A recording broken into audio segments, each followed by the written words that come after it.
from the Prime Minister's residence. Babur lives. Hindu gods and their idols are as dirty as they are ugly and horrible to look at. And witnessing the destruction of temple idols gives me so much joy. The man who said this was also the chief architect of the Goa Inquisition that led to the conversion, torture, and murder of thousands of Hindus. His name was Saint Francis Xavier. Every year, millions of Indians, including our Hindu nationalist Prime Minister Narendra Modi, venerate him. Saint Francis Xavier lives.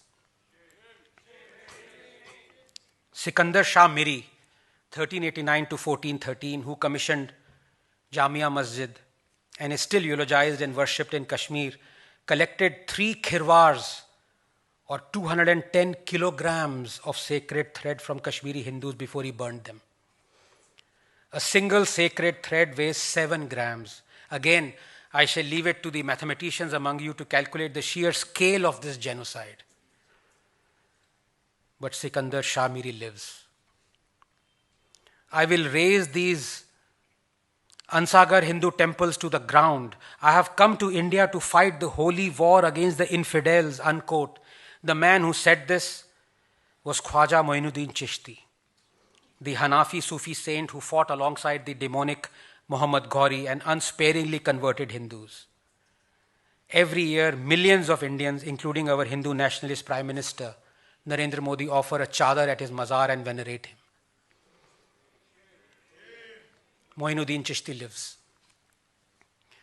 We know more about the Mughals than our warriors. We know more about Mughals than we know about Shivaji and Rana Pratap and Prithviraj Chauhan. Why? Because history that is written by the victors is peddled by the vanquished. And we have been vanquished.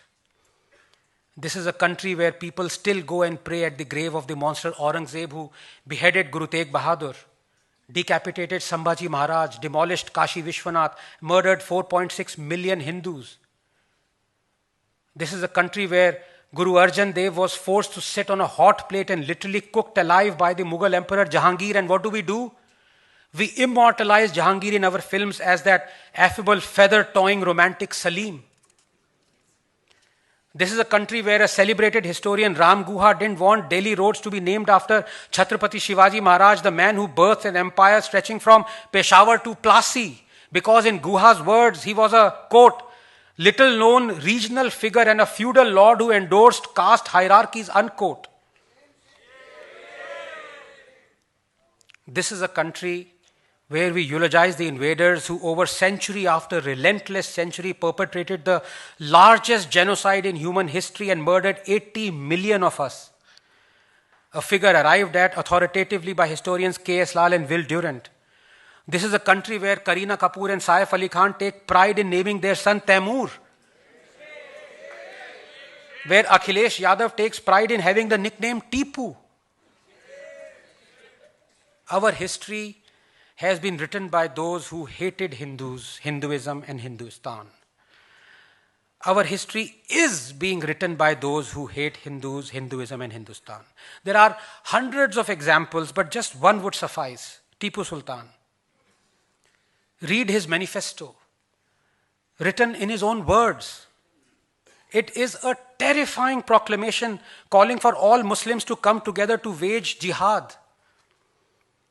Annihilation of the infidels is our sacred duty, he writes. The Hindus of Coorg suffered a particularly brutal onslaught. Murders, tortures, forced conversions. Even dead Hindus were converted. Even dead Hindus. Tipu destroyed more than 800 temples, 27 churches, captured 60,000 Christians, converted 30,000, killed thousands. Chroniclers Lewis Rice and R.D. Palsokar believed the figure could be as high as 8,000 temples. Descendants of Mandayam Iyengars do not celebrate Diwali till this day. Ever wondered why? Tipu butchered them on this day. Read Bartholomeo's personal account of Tipu Sultan's butchery in Calicut. Men, women and children were paraded naked and trampled by elephants.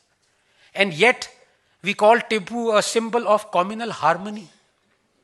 We cheer when the statue of the evil racist Leopold is demolished in Belgium. But we celebrate Tipu Jayanti. Because tyrants who murder Hindus are not tyrants but heroes. Praising Tipu is like praising King Leopold for building roads and ports in Congo, balancing out ivory trade and 1,000,000 murders. There is no difference between Tipu Sultan apologists and Holocaust deniers. Twisted minds in need of immediate medical intervention. And yet they exist in their millions. In years to come, I am sure Yaqub Memnun's grave would become as popular a worshipping place as Aurangzeb's is today, visited and prayed at by politicians and film stars.